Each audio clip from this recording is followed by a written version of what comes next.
Thank you. ఇందాక customer ఏం చేసిండంటే 146 rupees amount వచ్చింది కదా, ఆ కస్టమర్ ఫస్ట్ ఏం చేసిండంటే 146 రూపీస్ ఫస్ట్ ఫోన్పేలో వేసిండు. ఫోన్పేలో వేసి నెట్వర్క్ రాలేదని చెప్పేసి క్యాన్సిల్ చేసి మళ్ళీ గూగుల్ పే నుంచి వేసిండు. ఫస్ట్ అమౌంట్ వేసింది ఏమంటే ప్రాసెసింగ్ పెట్టది, సెకండ్ నుంచి వేసింది ఏమో నాకు అమౌంట్ వచ్చేసింది. సో అది కూడా అమౌంట్ నాకు వచ్చేసిందంట. కస్టమర్ ఫోన్ చేసిండు, అన్న 2 పేమెంట్లు మీకు వచ్చినాయన్న, కొంచెం మాకు రీఫండ్ కొడతావా అంటే చేసుకొని రిటర్న్ కొట్టేసాం. ఎందుకులే, వాళ్ళ సెక్యూరిటీ గార్డ్స్, వాళ్ళ పైసలు మనకి ఎందుకు. మరి 6300 జంగయ్య అని వచ్చిందనా.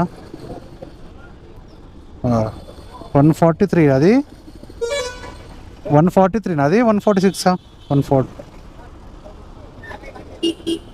ఓకే వస్తుంది చూడు. ఓకేనా, పంపించిన చూడన్నా.